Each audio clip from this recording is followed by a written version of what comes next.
కొంచెం గట్టి చెప్తారా? Good morning. Thank you so much. నా పేరు వచ్చేసి కరిష్మా. నేను కామారెడ్డి నుంచి వచ్చాను. వెస్టేజ్కి రావడానికి ఫస్ట్ నా హెల్త్ ప్రాబ్లమ్స్, ఆస్తమా కోసం నేను వచ్చిన. ఆస్తమా కోసం అంటే తెచ్చుకోవడానికి కాదు, తగ్గించుకోవడానికి వచ్చిన. చాలా హాస్పిటల్కి వెళ్ళాను. ఏంటంటే ఎన్ని హాస్పిటల్కి వెళ్ళినా కానీ నాకు బ్రీతింగ్ ప్రాబ్లమ్స్ అనేది ఎక్కువ అవుతుంది. కామారెడ్డి, నిజామాబాద్, హైదరాబాద్ ఈ 3 ప్లేస్లకి వెళ్ళి ఇంగ్లీష్ మందులు ఎక్కువ వాడటం వల్ల షుగర్ అటాక్ అయింది. షుగర్ నాకు ఎందుకు వచ్చిందని మళ్ళీ టెస్ట్కి వెళ్ళిన. ఇంగ్లీష్ మందులు ఎక్కువ వాడటం వల్ల చిన్న ఏజ్లోనే ప్రాబ్లమ్స్ అన్నీ వస్తాయని ఒక డాక్టర్ చెప్పిండు. ఇంగ్లీష్ మందులు ఆపేస్తే బ్రతకటం కష్టం అని ఇంకో డాక్టర్ చెప్పిండు.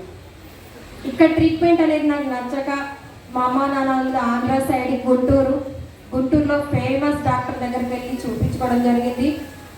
అక్కడ లంగ్స్కి మాత్రమే ఒక డాక్టరు, లివర్కి ఒక డాక్టరు, కిడ్నీలకు ఒక డాక్టరు, పార్ట్ డాక్టర్ కాడికి వెళ్ళి చూపించుకున్నాం. ఆ డాక్టర్ కూడా ఏమన్నాడంటే ఈమె బతికినంత కాలం మందులు వాడాల్సిందే, వాడకపోతే మాత్రం కోమాలో పోయే సిచ్యువేషన్ ఉంది. ఎందుకంటే నైట్ టైంలో నేను ఆక్సిజన్ పెట్టుకుంటేనే పడుకునే సిచ్యువేషన్ అది. అలాంటి టైంలో ఒక డాక్టర్ ఏమో వేసుకోకపోతే ప్రాబ్లం అంటున్నారు, ఇంకొక డాక్టర్ ఏమో ఇంకా వాడటం వల్ల హెల్త్ ప్రాబ్లమ్స్ ఇంకా ఎక్కువ అయింది. ఆపాలా ఆపకూడదా అన్నది కన్ఫ్యూజ్లో ఉంది. మా సార్ ఏం చేసిందంటే ఇంకా హాస్పిటల్కే వెళ్ళకుండా నెప్లైజర్, ఆక్సిజన్ అన్నీ తీసుకొచ్చి ఇంట్లోనే పెట్టిండు. ఒక 15 రోజులు ఇంట్లోనే ట్రీట్మెంట్ చేసుకొని అవన్నీ ఆక్సిజన్ అన్నీ పెట్టుకొని చూసాం. నైట్ 12 గంటలకి శ్వాస అనేది చాలా తక్కువైంది. మా సార్ని లేపుతున్న, మా సారు అపార్ట్మెంట్లో కాంట్రాక్టర్ వర్క్, 20 మంది వర్కర్స్తో ఫుల్ బిజీగా ఉంటాడు. ఒక్కసారి నన్ను హాస్పిటల్కి తీసుకెళ్ళంటే ఎన్ని లక్షలు పెట్టినాం, డే మొత్తం హాస్పిటల్లోనే ఉంటాం, నైట్ ఏం కాదు పడుకో అంటాడు. కానీ నాకు మాత్రం ముక్కుతో కాకుండా నోటితో పీల్చుకునే చివరి క్షణం వచ్చిందేమో, నేను చచ్చిపోతానేమో అని భయం వేసింది నాకు. మా సార్ని ఒకటే కళ్ళమట్టి నీళ్ళు పెట్టి చచ్చిపోయినా బ్రతికినా ఈ ఒక్కసారి నన్ను హాస్పిటల్కి తీసుకెళ్ళు, పిల్లల కోసం బ్రతకాలనిపిస్తుంది నాకు అని అడిగితే వెంటనే మా సారు హాస్పిటల్కి తీసుకెళ్ళిండు. తెలంగాణ, ఆంధ్ర ఎక్కడైతే చూపించుకున్నానో అన్ని రిపోర్ట్లు తీసుకుపోయి టేబుల్ మీద పెడితే డాక్టర్ అన్నీ చెక్ చేసి తనకు లివర్, కిడ్నీలు డ్యామేజ్ అయినాయి అన్నాడు. స్పాట్లో కింద కూర్చున్నాండి. ఎందుకంటే చిన్న వయసులోనే షుగర్ అటాక్ అయింది, లివర్, కిడ్నీలు పాడైపోయినాయి అంటే నేను రోజులు మనిషినే, చనిపోతానని నాకు నేను డిసైడ్ చేసుకున్నా.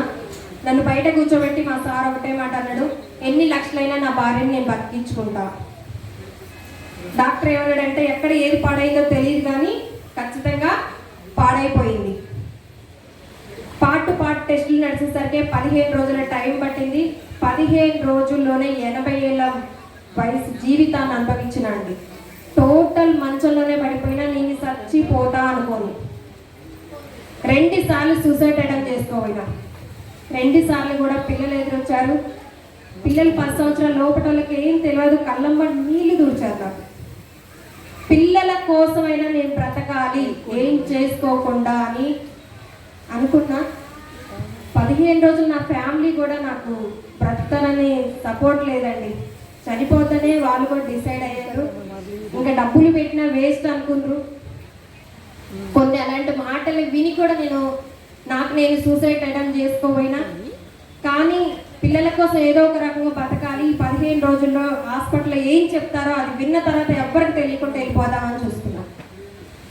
15 రోజుల తర్వాత మా ఫ్యామిలీ మేమందరం హాస్పిటల్కి వెళ్ళి కూర్చొని ఏం జరిగిందని వెయిట్ చేస్తుంటే డాక్టర్ అర్ధగంట రిపోర్ట్లు అన్నీ తిరగేసి తనకి ఇమ్యూనిటీ పవర్ లేదు, బ్లడ్ తక్కువైందని 30,000 బిల్ వేసిండు.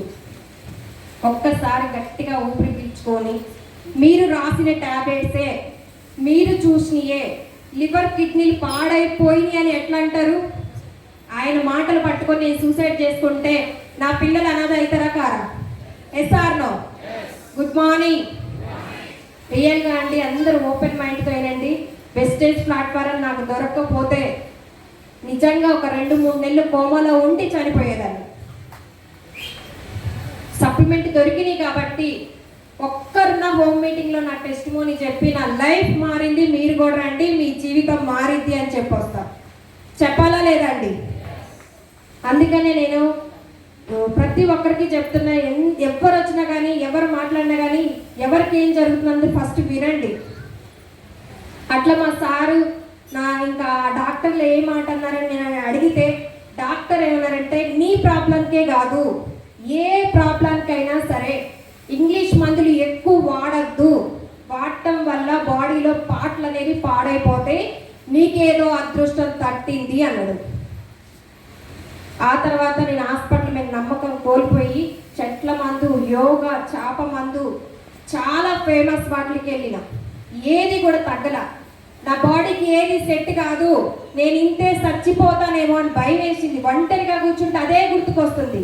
పిల్లల కోసం బ్రతకాలి, హాస్పిటల్ ఖర్చులు చూస్తే చచ్చిపోవాలి. అప్పటికే 5 లక్షలు అయిపోయినాయి. డబ్బులకి డబ్బులు పోతున్నాయి కానీ నేను బ్రతుకుతానన్న గ్యారంటీ ఏ డాక్టరు నాకు ఇవ్వట్లేడు. ఆ సమయంలోనే మా సొంత వదిన వెస్టేజ్ గురించి చెప్పినా వినలేదు. ఎందుకంటే ఆమెకి ఏదో వచ్చింది, ఇదే ఆలోచిస్తాం ఆయన వాళ్ళు చదువుతాయి.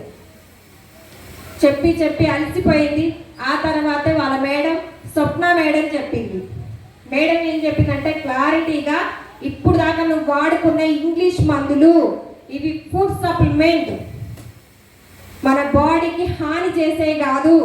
ఒక జామకాయ, ఉసిరికాయ, ఫ్రూట్స్ ఎలా తింటామో వాటితో సమానం అని చెప్పిన తర్వాత వెంటనే మా సార్కి చెప్పడం స్టార్ట్ చేసిన. మా సార్ వినిపించుకోలేడు. అసలు కొత్త కంపెనీ, కొత్త మందులు, నువ్వు జాగ్రత్తగా ఉండాలి, డాక్టర్లు చాలా అంటున్నారు, ఇప్పటికే నీకు చాలా డబ్బులు పెట్టినా ఏవి పడితే అవి వాడొద్దు అని అన్నాడు.